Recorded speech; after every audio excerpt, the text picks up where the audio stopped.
Buenos días, señora decana de la Universidad, Carmen Gallardo, Juan Armengol, presidente de SEMES, Xavi Castillo, presidente del comité organizador, y Antonio Pérez, a mi izquierda, presidente del comité científico. Buenos días a todos. Os doy la bienvenida por estar aquí para celebrar el primer simposio de coordinación de emergencias sanitarias. Mi nombre es Ricardo Delgado, tengo el honor de presidir este evento. Actualmente trabajo como enfermero coordinador en la Gerencia de Urgencias y Emergencias y Transporte Sanitario del SESCAN, en su centro coordinador. Quiero agradecer a las empresas patrocinadoras del evento por el trabajo que han realizado y que nos permitan a todos estar aquí. A FAL-VL, Consorcio de Transporte Sanitario de Extremadura, Cardiva, ATECH y Fundación SSG. A la Universidad por cedernos las instalaciones. Creo que el espacio es el adecuado para unas jornadas de estas y más, como todos sabemos, la Universidad apuesta por la formación en urgencias y emergencias desde el grado hasta posgrado. A SEMES por darnos el aval científico de la jornada, que creo que es importante hoy día que las jornadas tengan un programa científico de interés y avaladas. Y principalmente al grupo de trabajo EQUE de SEMES, los cuales han trabajado desde el primer día que empezamos a mover este evento. Como todos sabemos, los sistemas de emergencias se componen de elementos móviles, para que todos entendamos que son los recursos asistenciales, y unos elementos fijos, que son los centros coordinadores. Yo creo que la importancia, venimos viendo cómo a nivel asistencial se va evolucionando, la clínica asistencial se está profesionalizando, se están dando mejores cuidados. Los sistemas de emergencias últimamente están desarrollando protocolos a nivel de infarto, unidades de ictus, trabajando con hospitales útiles en cada comunidad autónoma. Y creo que el nexo de unión, en la mayoría de las veces, junto con la atención primaria y los hospitales, pues son los centros coordinadores. De ahí la importancia de, creemos en la necesidad de eventos de este tipo para tratar y debatir y compartir ideas de los distintos centros coordinadores que actualmente están en nuestro país. La idea nace del grupo de trabajo de QET, de SEMES, es un grupo dentro del abanico que tiene la sociedad, donde tenemos dos pilares fundamentales. Uno es el trabajar en equipos multidisciplinares. Apostamos por trabajar en centrales de coordinación donde los profesionales vayan desde médicos, enfermeros, técnicos, operadores, gestores, y trabajando por una regulación sanitaria compuesta por médicos, enfermeros y técnicos. Esos dos enlaces son los que llevamos apenas 2 años y algo ya trabajando, y creo que es la apuesta. Poco más, yo creo que el programa es intenso, vamos a intentar respetar los turnos y que aprovechéis el día. A continuación tomará la palabra el presidente de SEMES, Juan Armengol, y terminará la decana de la Universidad, doña Carmen Gallardo. Muchas gracias.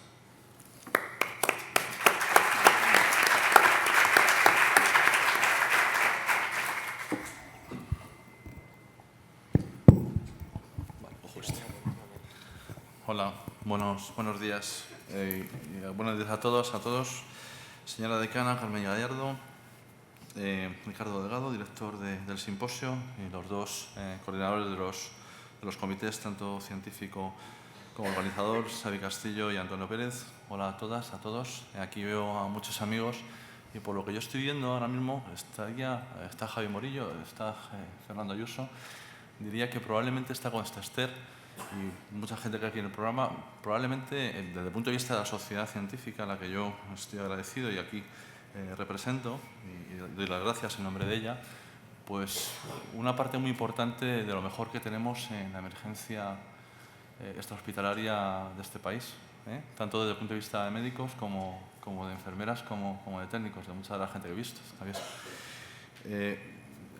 He estado viendo estos días un poquito el programa de algo que para mí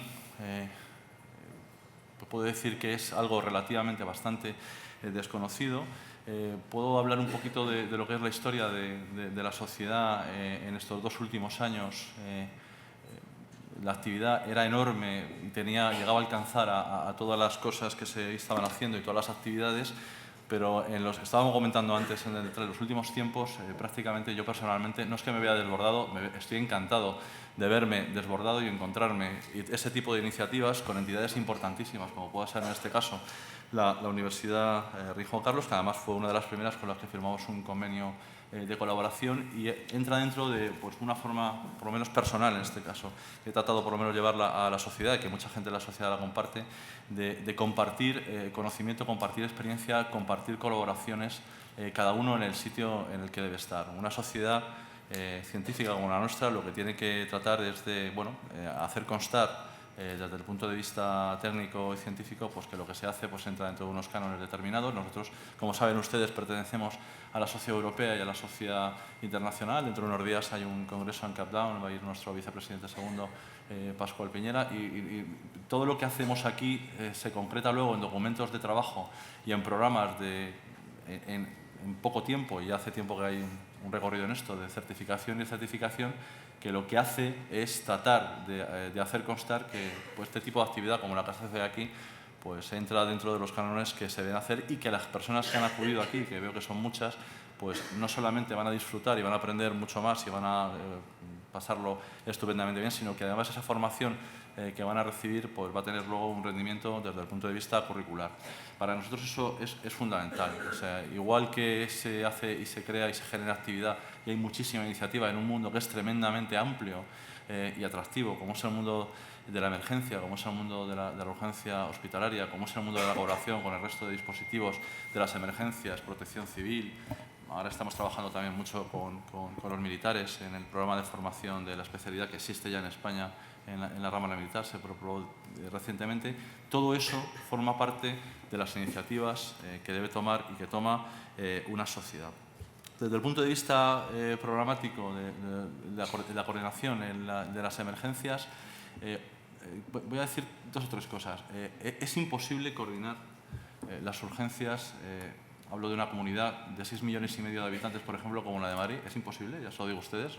Si alguien pretende hacerlo, está completamente equivocado, pero es obligado coordinar y coordinarse en cuanto a las emergencias y tener perfectamente, absolutamente estructurado lo que son los códigos de activación, saber perfectamente, y eso probablemente hay mucho avanzado, y esta comunidad se puede decir que está muy avanzada. Aquí tenemos también a Fernando Ayuso, puede también pasar en una comunidad como en Andalucía y en algunas comunidades más. Este país está especialmente también avanzado en general, pero se puede mejorar todavía muchísimo más en cuanto a lo que es las emergencias y los códigos de activación. No solamente en cuanto a tener claras las referencias de centros útiles, como se ha comentado hace un momentito, sino cómo debe ser el desarrollo de un proceso en cualquier circunstancia y en cualquier lugar que en un momento dado pueda aparecer una sospecha concreta de código ictus, a todos los efectos, a nivel de coordinación, a nivel de atención sanitaria y a nivel luego de financiación y de costes y de imputación de costes. Tiene muchas variables, y el corazón de todo eso es la coordinación, formada por enfermeras, por médicos, por técnicos, o sea, quiero decir, personas que de verdad necesitan una formación concreta. Lo estaba comentando antes con el doctor Ayuso. No puede estar cualquiera, ni puede ir en un momento dado una persona a hacer eso en un momento dado. Forma parte del programa de formación, de los distintos programas de formación de nuestras distintas disciplinas, tanto de médicos como de enfermería, como de técnicos. Apostamos por eso, creemos en eso, demandamos también eso, en todos los aspectos, en todos los sentidos y a todos los niveles. No quiero extenderme mucho más, darle las gracias de verdad a la señora decana como representante de esta magnífica universidad, que es la Rey Juan Carlos, de las cuales nos sentimos muy orgullosos, en un sitio además como Madrid, que es muy competitivo en cuanto a centros universitarios. Ha ganado su espacio, su sitio, se reconoce además desde fuera a muchos niveles, me consta, y a todos ustedes que aprovechen el día y que les vaya muy bien y que lo disfruten. Gracias.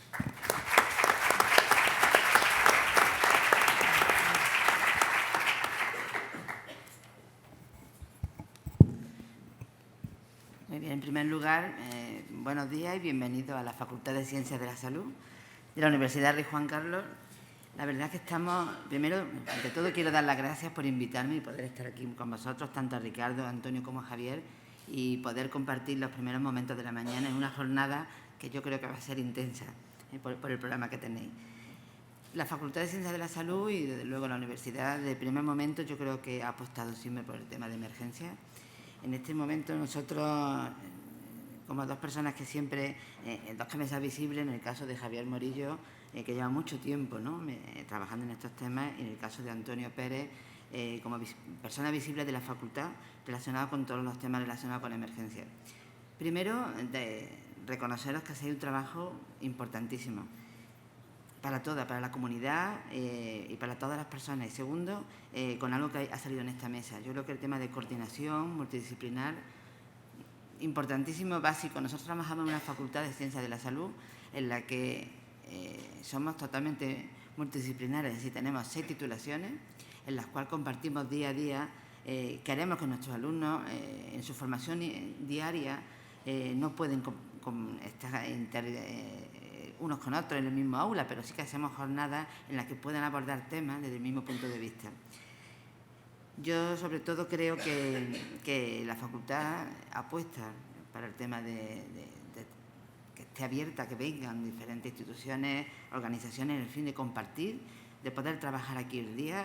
Tenéis las instalaciones para poderlas utilizar al máximo posible, sacar provecho, y pues sobre todo vaya a tener un día, para hacer un día como en Alcorcón muchas veces hay viento, tener un día especial, no hay viento, un día tranquilo, y sobre todo vaya a compartir un día con chavales de 18 a 22 años, en los que vais a encontraros en la cafetería, en los pasillos, y sobre todo vaya a volver a recordar esos tiempos que estabais en la facultad. Vaya a ver el movimiento que se genera en la cafetería, y es muy útil, es interesantísimo. Los que trabajamos con personas jóvenes a diario, no sabéis lo que significa, es decir, nos da vitalidad. Yo siempre pongo un ejemplo, y es que los alumnos tienen siempre la misma edad en el mismo curso, los que vienen, y los profesores siempre tenemos un año más, y eso nos da dinamismo. Por lo tanto, compartir el día con nuestros alumnos en la facultad, aprovechar la jornada, y sobre todo nosotros, por nuestra parte, estaremos siempre dispuestos, si el segundo simposio queráis hacerlo en esta facultad, a contar con ellos.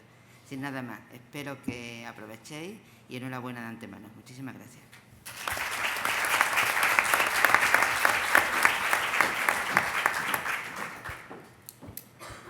Bueno, solo quiero deciros 2 cosas. Como sabéis, se está retransmitiendo en streaming el simposio. En esta silla que está aquí en medio, procurar tener un poquito de cuidado, ¿de acuerdo? Que está la cámara, ¿vale? Y nada, disfrutar del evento. La pausa de café, como ha dicho la compañera, va a ser en la cafetería que tenéis enfrente, y la comida es en el Hotel NH, ¿de acuerdo? Se tarda 2 minutos andando, de todas maneras les iremos indicando. Disfrutar del día.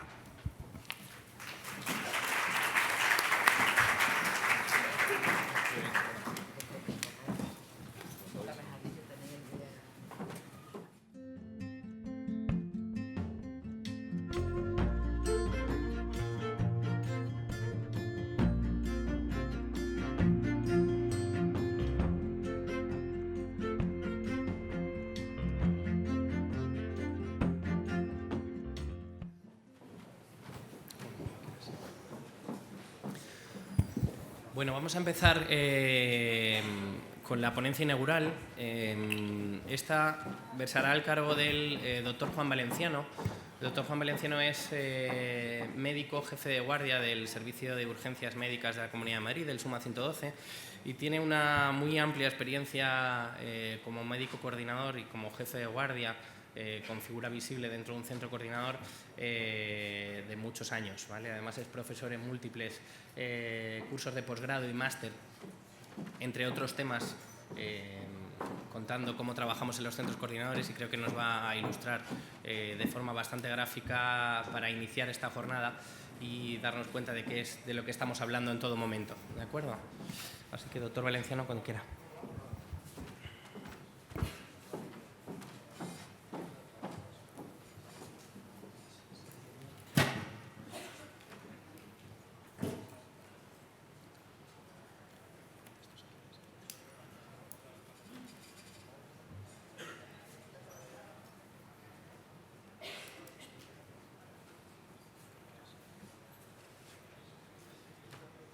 Buenos días, ¿se me oye bien?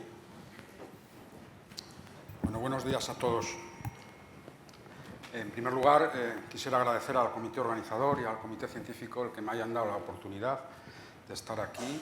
Es siempre una responsabilidad hablar a tanta gente y a tantos compañeros en eventos como este, y la responsabilidad, si cabe, es aún mayor cuando a uno le corresponde o le toca inaugurar el simposio, ¿no? o el congreso que sea. Yo acepté gustoso la invitación que me cursó Antonio y lo siguiente fue ponerme a trabajar sobre el título de la ponencia que él me dio, intentar ver qué es lo que quería el comité organizador o el comité científico que yo aportara a este evento. Bien, yo creo que como conferencia inaugural, y así lo he de alguna manera diseñado, mi charla es un poco hacer una fotografía de cómo está o cómo trabajamos hoy en día en los centros coordinadores de urgencias, ¿no? Yo creo que los siguientes ponentes pues, nos irán dando ideas de hacia dónde va dirigido el tema de la coordinación sanitaria. Entonces, yo no voy a aportar mucho, simplemente voy a hacer una fotografía de cómo se trabaja hoy en día en los centros coordinadores, ¿no? Entonces, el título de la ponencia, como veis ahí, es Servicio Coordinador de Urgencias como piedra angular de un sistema de emergencias médicas. Y como yo soy una persona, en cierto modo, bastante ordenada o organizada, siempre me gusta empezar por el principio, ¿no? Entonces, por si acaso hubiera caído aquí un marciano y no sepa de qué estamos hablando, yo creo que la mayoría de nosotros sí sabemos de qué estamos hablando, pero bueno, a mí me parece oportuno perder un minuto o dos en... ¿Se me acopla? ¿Se oye poco? Me parece oportuno perder un minuto o dos en fijar un poco de qué vamos a hablar a lo largo de todo el día, ¿no? Entonces, siempre que inicio una charla me gusta recurrir a lo que dice el diccionario de la Real Academia Española de la Lengua, que nos aporta siempre luz en la oscuridad, ¿no? Y el diccionario nos habla de la palabra coordinar y en concreto nos da 3 acepciones de la misma. He intentado subrayar lo que a mí me parece más importante en lo que a nosotros respecta, ¿no? Entonces, la primera acepción, como veis ahí, dice que coordinar es unir 2 o más cosas de manera que formen una unidad o un conjunto armonioso. He redondeado la palabra unir y, por supuesto, he subrayado la palabra armonioso. También en la segunda acepción habla de dirigir y concertar varios elementos. Pues un poco de todo esto es lo que hacemos en los centros coordinadores de urgencias, ¿no? Si vamos un poquito más atrás, en el año 2006, en la edición del 2006, da una definición que a mí me parece que es todavía más oportuna para definir un poco lo que hacemos nosotros. Disponer cosas metódicamente o concentrar, esfuerzos, medios, etcétera, para una acción común. Pues yo creo que vamos centrando ya un poco más cuál es el objetivo de nuestro trabajo, ¿no? Permítanme que empiece con un poco una provocación, ¿no? En un congreso, en un simposio sobre coordinación sanitaria, permítanme que haga una primera pregunta. ¿Es siempre necesario coordinar? Y para ello les voy a poner un vídeo que seguramente será conocido por algunos de ustedes porque ya es un clásico, ¿no?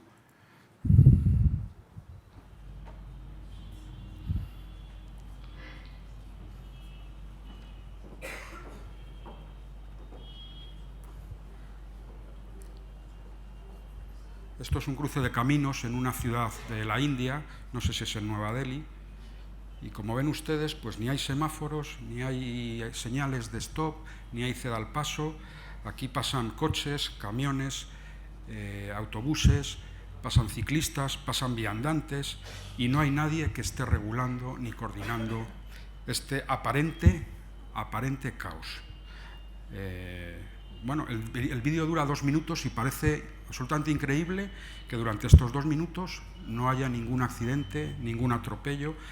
Pueden ver que van personas andando por mitad del cruce, motos, ciclistas, en fin. Y en 2 minutos que dura el vídeo les puedo asegurar que, aunque en ocasiones está muy cerca de producirse el evento traumático, no llega a producirse.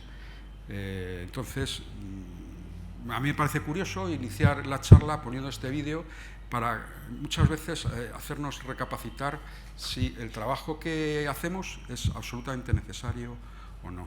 Vaya por delante que yo pienso que sí, ¿no? Es decir, esto se puede interpretar como un caos o como el grado máximo de coordinación, sin que haya nadie que coordine, aparentemente, ¿no?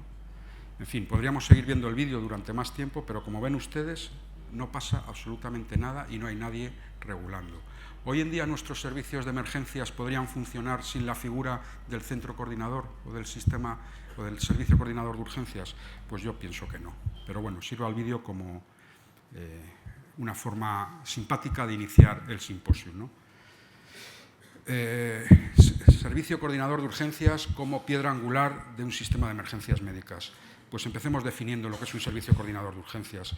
Es un dispositivo, como ven ahí, multidisciplinario, integrado en un servicio integral de urgencias, destinado a la gestión de los recursos asistenciales, mediante la correcta utilización de las comunicaciones, siendo responsable, etcétera, etcétera. Bueno, pues es una definición que ya la mayoría de nosotros conocemos, ¿no?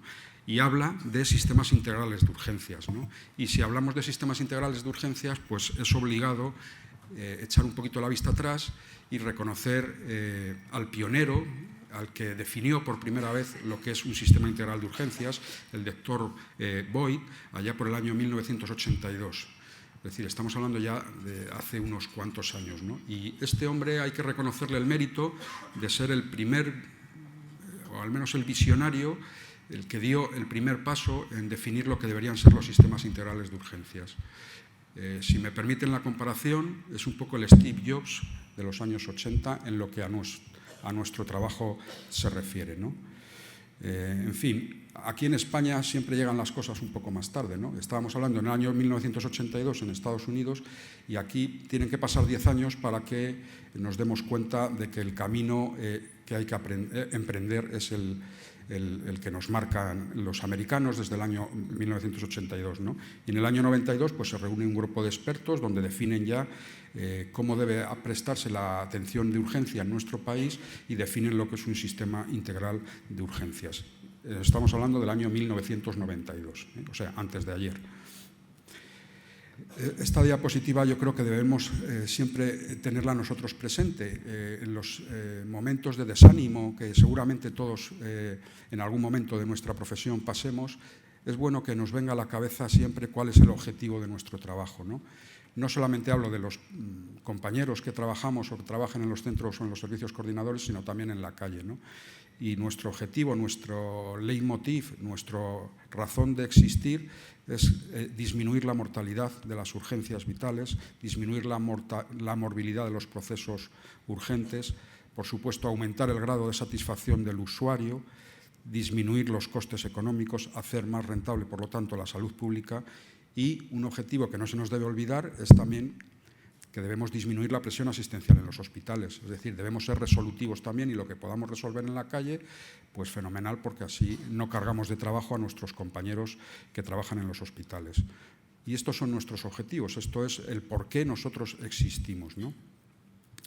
El sistema integral de urgencias, como ven ustedes ahí, tiene unas necesidades mínimas que viene definido también en aquel documento y empieza hablando de un centro coordinador de urgencias.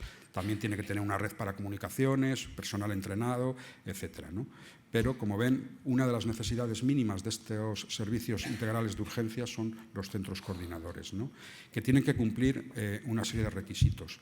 Los servicios de emergencia extrahospitalarios son los últimos elementos en incorporarse seguramente a los sistemas integrales de urgencia y son unos servicios que deben cumplir, como ven ahí, una serie de requisitos también establecidos por este grupo de trabajo que se reunió ya por primera vez en el año 1992.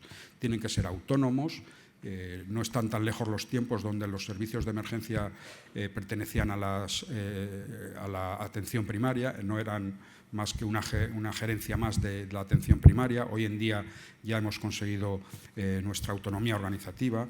Debe estar integrado en un plan de urgencias local, regional, donde marque objetivos, etcétera. Tiene que existir un marco legal adecuado y, como ven ahí, tienen que tener un centro coordinador de urgencias con autoridad para ejercer y coordinar la actuación de la asistencia a las urgencias médicas, operativo los 365 días al año, 24 horas, y con capacidad de coordinar los recursos públicos y los recursos privados concertados. Recursos públicos tanto extra o prehospitalarios como hospitalarios. Y fijaros, ya en el año 92 dice que esos centros coordinadores deben disponer de médicos médicos y teleoperadores entrenados.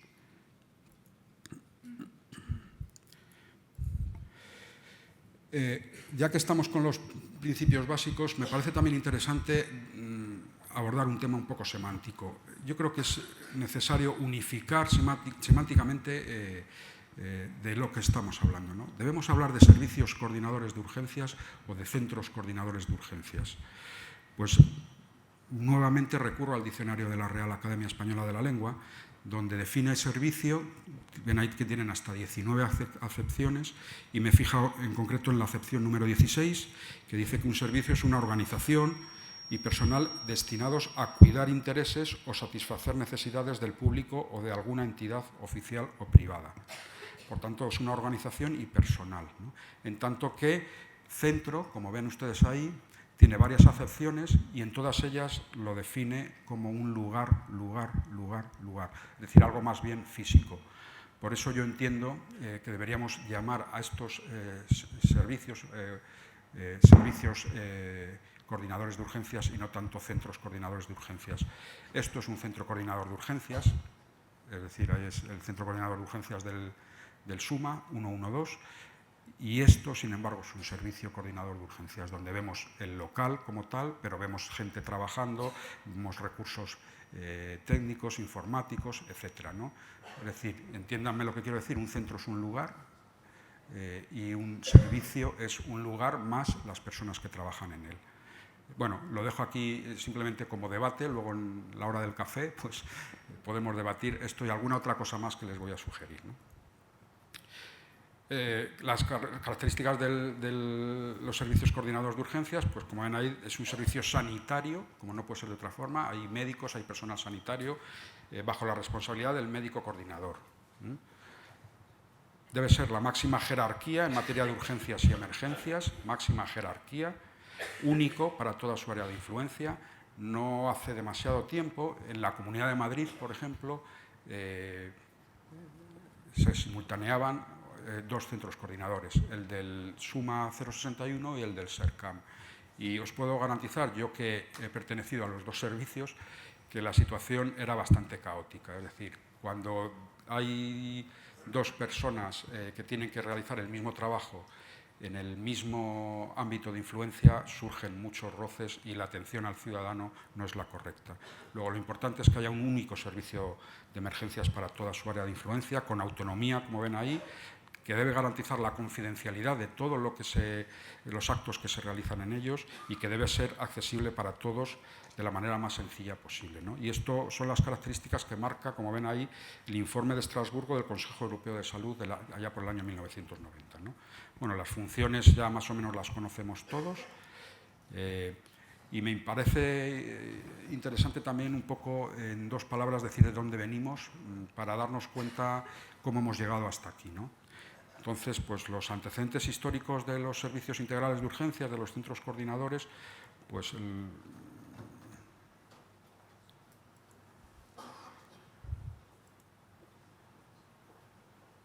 se me carga esto, perdón.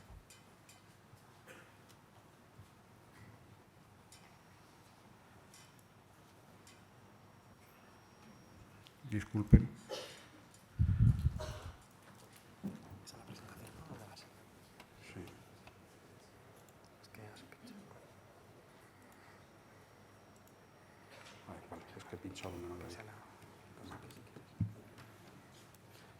Disculpen, ¿eh?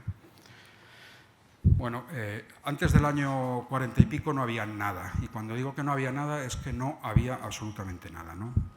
En el año 40 y pico pues, se crea el Instituto Nacional de Previsión y ahí hay un primer esbozo de lo que se considera la atención a las urgencias, ¿no? Y se constituyen los servicios nocturnos de urgencia, ¿no?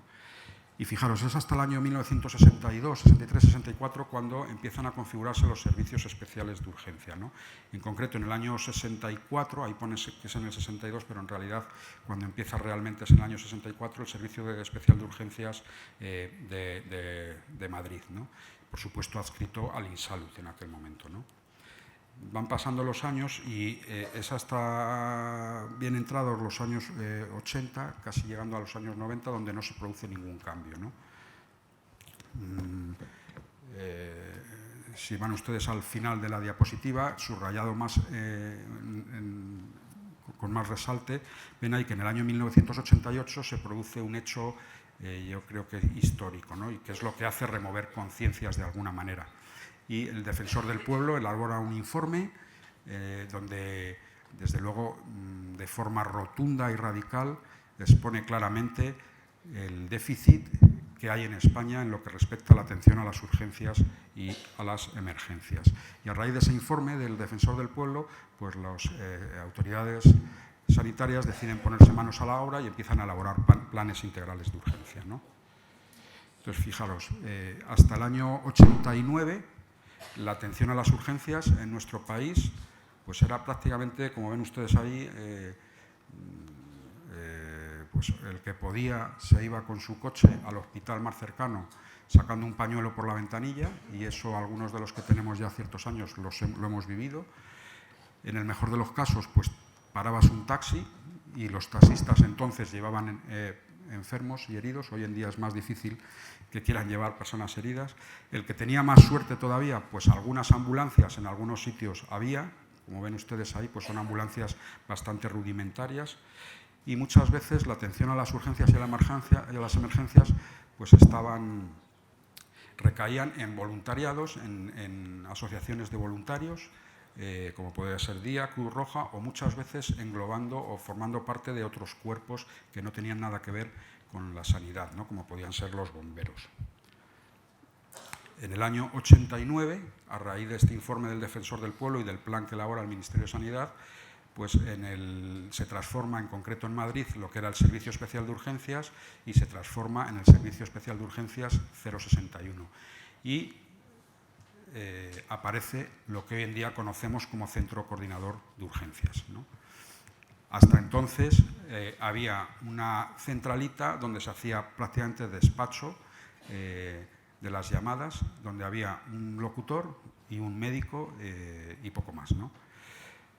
Esto en el año 89. Entre el año 90 y el año 99, pues el resto de las comunidades autónomas empiezan a desarrollar estos servicios especiales de urgencias, y he remarcado al final otra cosa que me parece muy importante, que es en el año 2006 que por fin aparecemos en la cartera de servicios del Sistema Nacional de la Salud, ¿no? Hasta entonces pues estaba muy bien, se definía lo que debía ser la atención urgente, etcétera, pero por fin aparece y tiene marco legal lo que es nuestra actividad y nuestra actuación, ¿no?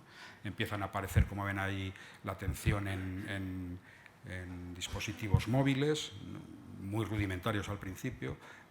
Me da vergüenza decirlo, pero yo he montado en todos estos. Es decir, ya uno va cumpliendo años y yo estuve en sus años en las lecheras del 061, estaba en esas UBIs móviles luego también muy rudimentarias, que había ya por los años, principio de los años 90, ¿no? Y fijaros, también al principio de los años 90, en lo que es el Servicio Especial de Urgencias 061 de Madrid, estableció un protocolo de colaboración con la Dirección General de Tráfico, por el que ponían a nuestra disposición un helicóptero que se podía, en un momento dado, medicalizar, ¿no? En cuanto a los centros coordinadores de urgencia, pues han seguido un desarrollo paralelo a lo que eran los sistemas de emergencias, ¿no? Entonces, como ven ahí en la primera foto de superior izquierda, pues esto era un centro coordinador allá por los años 60, ¿no? Había un locutor, un operador y un médico que utilizaban única y exclusivamente el teléfono. La imagen superior derecha pues corresponde al centro coordinador de Cruz Roja de Madrid, al CPC de Madrid, allá por el año 80 y pico, ¿no? Bueno, pues ya vemos que va un poquito más adelantado, ¿no? Vemos que ya hay algún ordenador, hay emisoras de radio, etcétera. El de abajo a la izquierda es el centro coordinador que tenía el 061 de Madrid en la calle de Lope de Rueda a principios de los años 90, ¿no? Y, en fin, en estos centros coordinadores rudimentarios, el material del que se disponía era básicamente del teléfono, por supuesto, fijo, teléfono fijo, y emisoras de radio muy, muy rudimentarias, ¿no? Y en el año 89 pues, aparece lo que es la figura del 061 como teléfono de urgencias y emergencias, lo que supuso un gran avance al respecto, ¿no? Y en el año 97 entra en vigor la directiva de la Unión Europea, donde crea la figura del 112 y da otro salto cualitativo también en lo que respecta a esto, ¿no? apareciendo ya edificios, como ven ahí, esa es la sede del 112 en la Comunidad de Madrid, edificios propios para hacer coordinación de emergencias, ¿no? Hasta entonces se hacían en un habitáculo, en una habitación que nos dejaban en algunos centros públicos, ¿no? Los primeros centros coordinadores pues era una habitación que nos prestaba el Hospital de la Paz, donde había, como ven ustedes, como hemos visto antes, pues una mesa, un teléfono y poco más, ¿no? Y hoy en día pues ya existen centros coordinadores, como ven ahí, de esas dimensiones para regular todo tipo de emergencias, ¿no? Por lo tanto, la evolución histórica podemos desarrollarla o dividirla en tres fases. La fase prehistórica, hasta el año 1989, donde no había centros coordinadores y donde el traslado de los pacientes a los hospitales se hacía de forma precaria. Desde el año 89 hasta el año 2002, pues es la fase de creación de esos servicios de emergencias y su implementación con la aparición del teléfono único de emergencias, primero el 061, luego el 112, los servicios coordinadores de urgencia como los entendemos hoy en día y el traslado de los pacientes pues de forma más o menos apropiada. Y desde el año 2002 pues entramos en la fase en la que estamos ahora mismo de desarrollo y crecimiento de esos servicios de emergencias extrahospitalarios y en concreto también de los servicios coordinadores de urgencias y emergencias, con la aparición de las nuevas tecnologías, la telemedicina, etcétera, ¿no? ¿Cómo estamos en la actualidad? Pues, como os decía antes, en el año 2006 es cuando aparece la cartera, en un Real Decreto, la cartera de servicios común del Sistema Nacional de Salud, y como veis ahí hay un apartado donde habla de la cartera de servicios comunes de atención de urgencia y otro en el que habla de la atención servicios comunes del transporte sanitario. Hasta entonces no había ninguna ley, ninguna normativa donde especificara cuál era nuestra función y nuestro trabajo. Y ahí lo especifica claramente cómo tenemos que hacer nuestro trabajo. Y como ven ahí, en un primer punto hablan ya de que en los centros coordinadores se debe hacer regulación médica, y me ha parecido importante subrayarlo. En España, en nuestro Sistema Nacional de Salud, en los servicios coordinadores de urgencias se hace regulación médica. Y si no se hace regulación médica, pues no podemos considerarlo como un servicio coordinador de urgencias, ¿no? Al uso, vamos. Para definir o para un poco describir la situación actual, me ha parecido interesante utilizar un método descriptivo. Yo, como ya les han dicho, yo me he presentado, trabajo en el SUMA 112, ejerzo funciones de jefe de guardia y por lo tanto estoy muchas horas en el centro coordinador. Y me ha parecido interesante utilizar un método descriptivo describiendo cómo trabajamos en el SUMA 112 para que a partir de ahí ustedes puedan sacar sus conclusiones. Yo creo que comparándonos es cómo se puede mejorar. Y por lo tanto voy a hablar de cómo trabajamos en el servicio coordinador de urgencias del SUMA 112. El servicio coordinador dispone de un centro coordinador de recursos humanos, de recursos materiales y con una serie de procedimientos y protocolos de actuación, ¿no?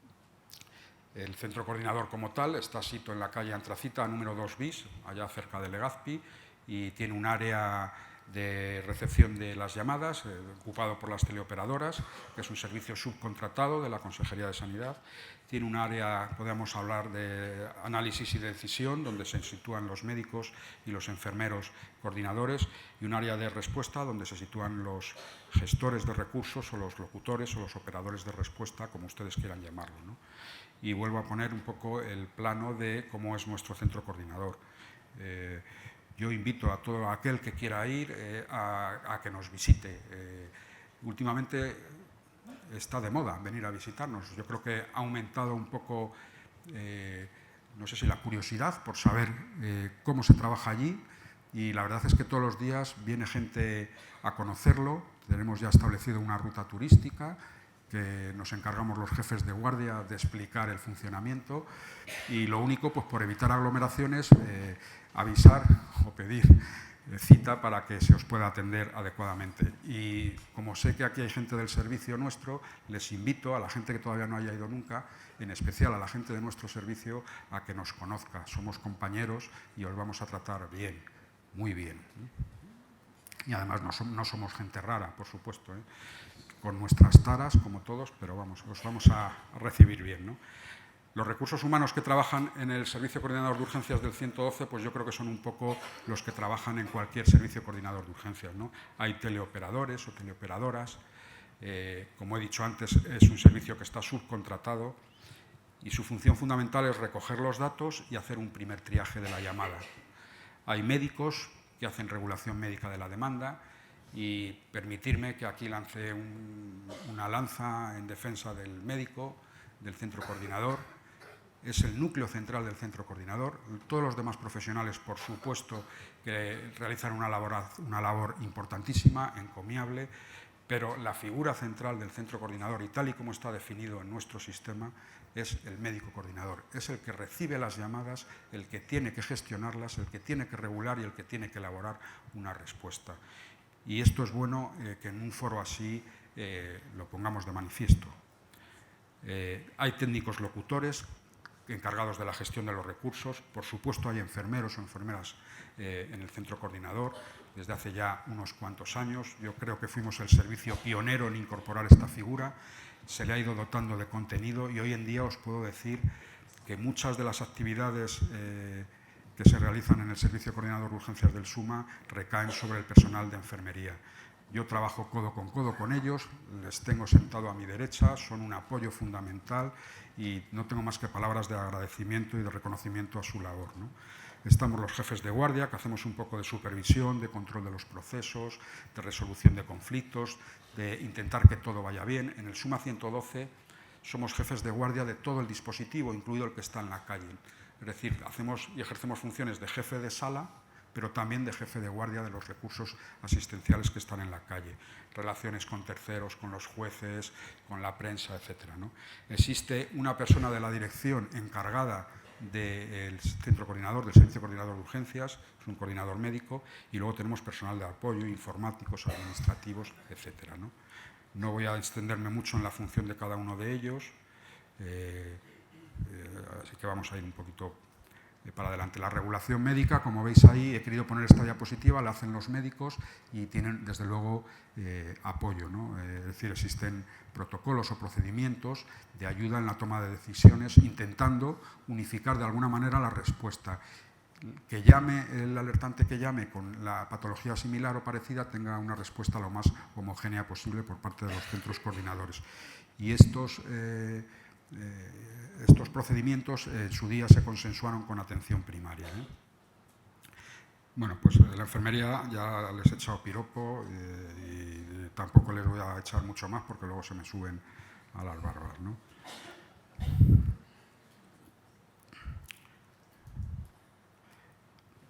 Me ha parecido importante también poner esta foto porque una de las funciones del Servicio Coordinador de Urgencias, y en concreto lo hace el personal de enfermería, es alertar a los servicios de salud pública cuando haya un caso sospechoso, un caso que haya que alertar a la salud pública, ¿no? Y os puedo garantizar que no hace tanto tiempo, con el tema sobre todo del ébola, la sobrecarga que hubo en el centro coordinador fue muy importante, ¿no?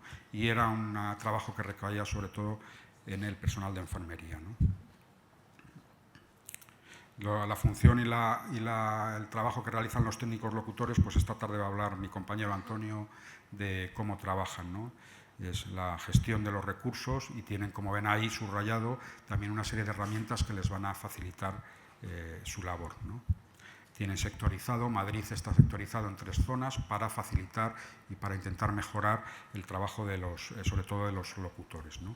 Los jefes de guardia, como veo, que a pesar de eso pues trabajamos. Y una figura importante que se incorporó hace unos años al Servicio Coordinador de Urgencias del SUMA es la figura del médico y la enfermera de paliativos, ¿no? Desde hace 6 o 7 años, creo recordar, en el Servicio Coordinador de Urgencias del SUMA existen 24 horas personal, tanto médico como enfermería, que se dedican a gestionar todas las demandas de los pacientes incluidos en un programa de cuidados paliativos, ¿no?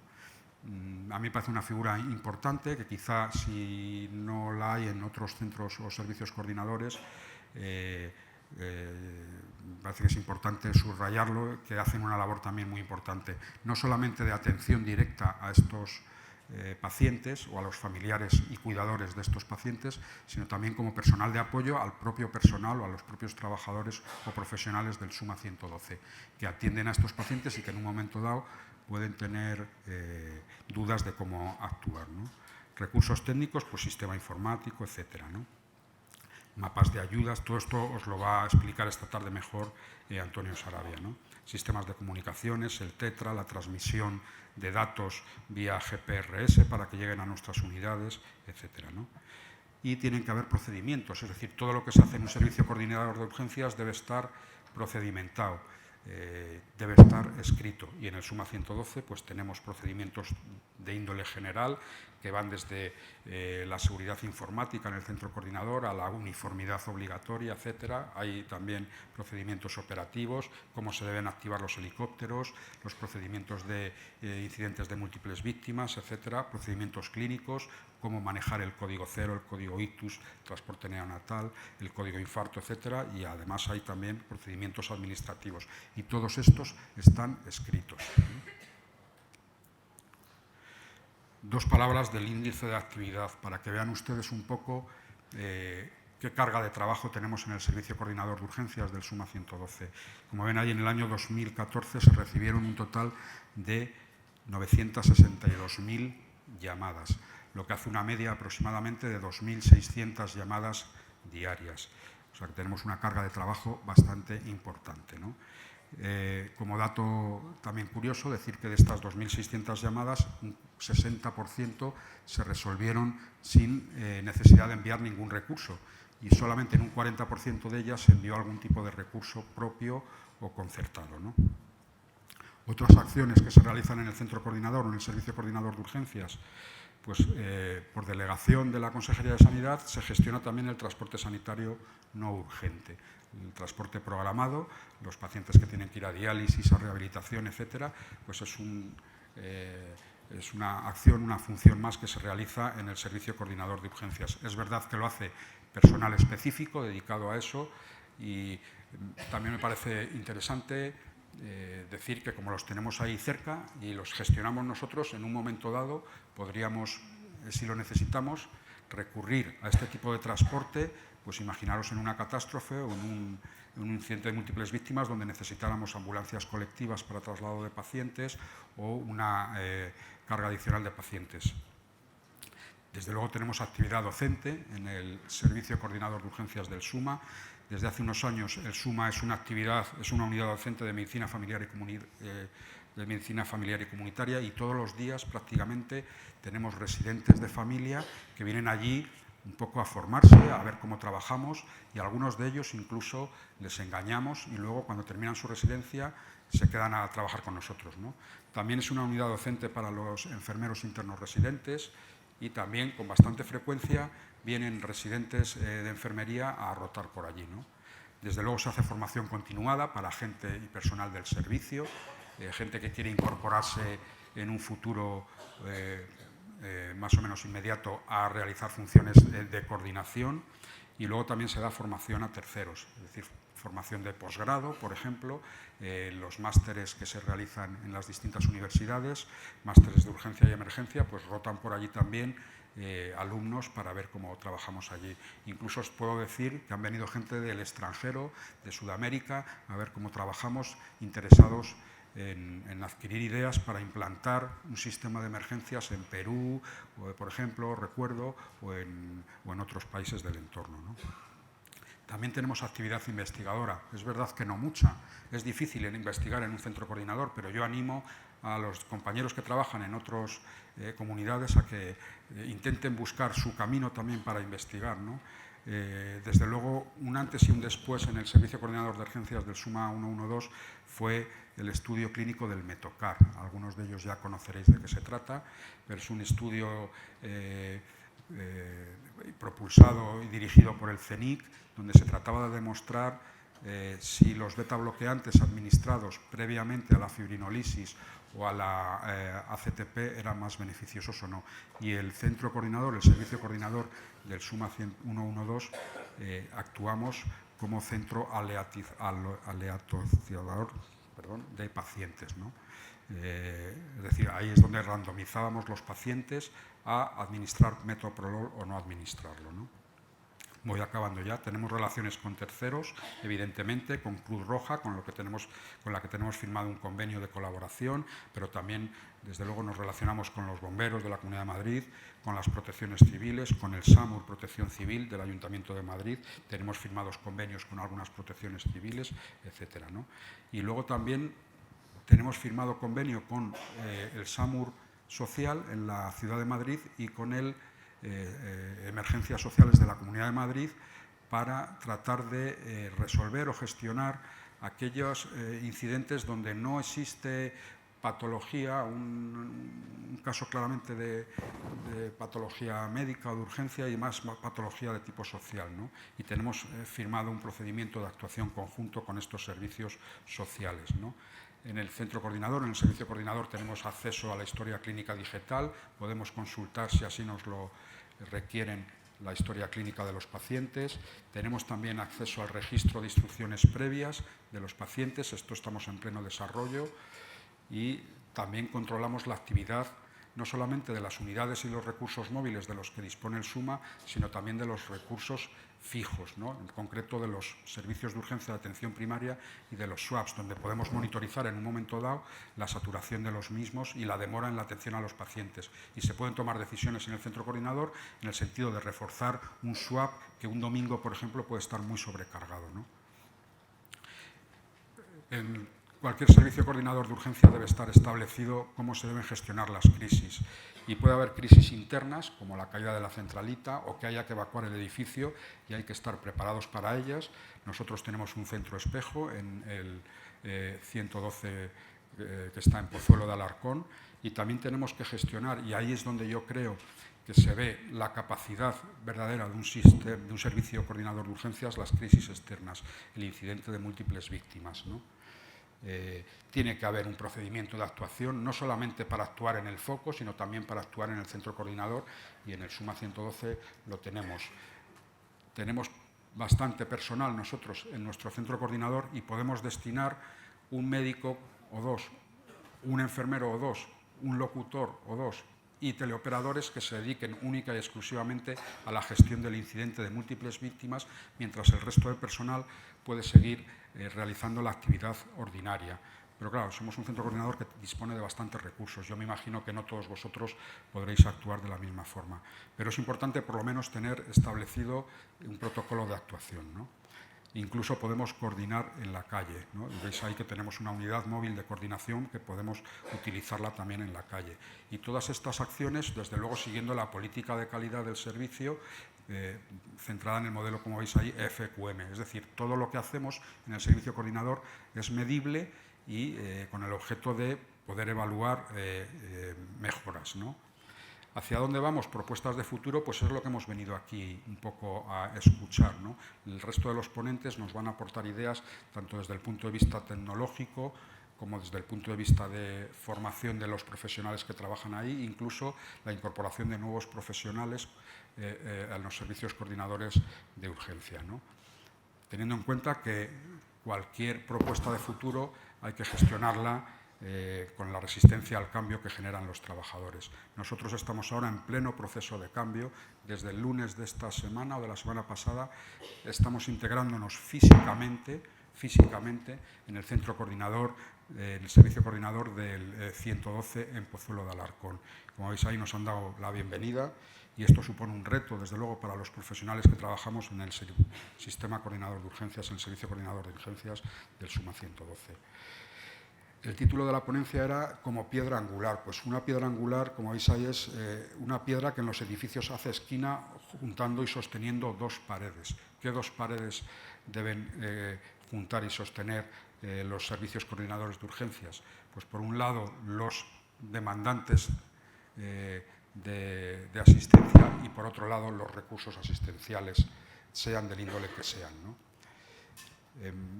La urgencia y emergencia, desde luego, Princeps, y en la que me he querido fijar es la parada cardiorrespiratoria. Todos sabemos que se habla de una cadena de supervivencia y, por poneros un ejemplo, yo creo que el servicio coordinador de urgencias es el único servicio dentro del sistema integral de urgencias donde participa en todos los eslabones de la cadena de supervivencia. Desde luego, en el primer eslabón, como reconocimiento precoz, la función principal o la responsabilidad es del teleoperador o teleoperadora. En la RCP precoz, la responsabilidad principal es de los médicos coordinadores que deben hacer RCP telefónica. La desfibrilación precoz, la responsabilidad recae en el locutor, en el gestor de recursos, debe buscar debajo de las piedras dónde está el desfibrilador más cercano al paciente para que se le aplique la desfibrilación, ya sea en una unidad móvil o en algún dispositivo que disponga de un desfibrilador semiautomático. Y luego la figura de enfermería, pues una vez que el equipo asistencial ha atendido al paciente y le ha sacado de la parada, pues es el encargado de gestionar el hospital más adecuado a sus necesidades, ¿no? Mecanismos de coordinación, he querido subrayar 3. Desde luego, el liderazgo, hay que tener buenos líderes. La rotación interna es otro motivo de debate que luego en el café podéis debatir. Los profesionales que trabajan en los servicios coordinadores de urgencia deben dedicarse exclusivamente a esa labor de coordinación, o debe ser gente que también salga a la calle y haya rotación entre la gente de la calle y la gente del servicio coordinador. Y por último, la comunicación interna me parece muy importante, ¿no? Como dijo Michael Jordan, el talento gana partidos, pero el trabajo en equipo y la inteligencia gana campeonatos. Si tenemos un buen equipo, con un buen líder y con un buen planteamiento, alcanzaremos nuestro objetivo, que en nuestro caso no es más que la atención al paciente y al paciente. Muchas gracias.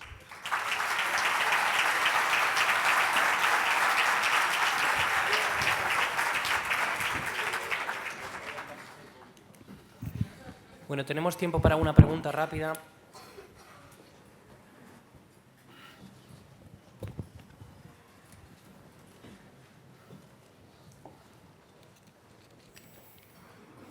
¿Hay alguna pregunta?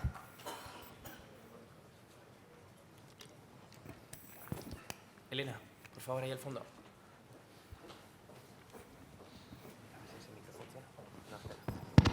Sí. Lleno de micros.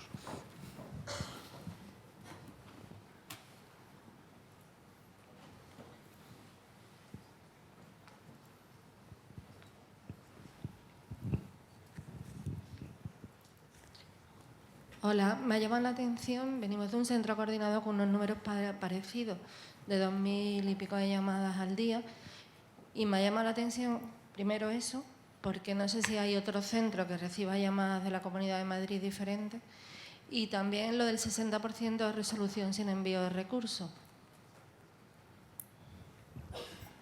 Sí, vamos a ver. En la Comunidad de Madrid, esto es algo difícil de explicar o de entender, pero bueno, hoy por hoy todavía estamos así. Sabéis que coexistimos dos sistemas o dos servicios de urgencia y de emergencia, ¿no? El SUMA 112, cuyo ámbito de actuación es toda la Comunidad de Madrid, incluido el municipio de Madrid en domicilios, y luego el SAMUR, Protección Civil, cuya ámbito de actuación es la vía pública del municipio de Madrid, ¿no? Entonces, es verdad que el alertante se llama al 112, el 112 distribuye las llamadas en función de las competencias, o al SAMUR Protección Civil o al SUMA 112, ¿no? Entonces, evidentemente, efectivamente, hay algunas llamadas que no, de urgencia y emergencias, que no nos entra al SUMA 112, que entra directamente al SAMUR Protección Civil. No sé si con eso he contestado tu primera pregunta. No sabría decirte cuántas llamadas reciben ellos al día o al mes. Esta tarde viene un representante del SAMUR y podrá un poco resolveros esa duda, ¿no? Y luego lo del 60%, entran muchas llamadas informativas en el centro coordinador, ¿no? Y eso es un tema también de debate. Un centro coordinador, un servicio coordinador de urgencias y emergencias, ¿debe dar consejo médico o debe quedar al margen de ello, ¿no? Bueno, pues también lo podemos debatir, si queréis, en el café o en la hora de la comida, y hay gustos para todos, ¿no? No, Entonces, hombre, la consulta médica se podía considerar como una demanda sanitaria, vamos, y la informativa en sí que la deberíamos de diferenciar, ¿no? Sí, no, está plenamente diferenciado, no he querido cargaros ya con más. En la diapositiva, de hecho, viene un poco distribuido. El Consejo Sanitario, pues bueno, puede ser desde luego algo que de hecho está en la cartera de servicios, pero debe estar bien diferenciado de lo que es la atención a la urgencia y a la emergencia. Es decir, que llame a alguien preguntando la dosis de la piretal, pues está muy bien, debe haber, el sistema debe proporcionar ese tipo de recurso, pero teniendo bien claro que prima absolutamente, desde luego, el paciente que requiere. Y que un estándar de calidad de un centro coordinado puede ser resolver un porcentaje de llamadas con consejo sanitario, pero claro, el 60% me parecía muy alto. Pero, vale, muy bien, gracias. Gracias. Pues en un principio no tenemos tiempo para más. Gracias, doctor Valenciano, por esta magnífica fotografía inicial que da apertura al simposio y vamos, sin más espera, a comenzar con la primera de las mesas.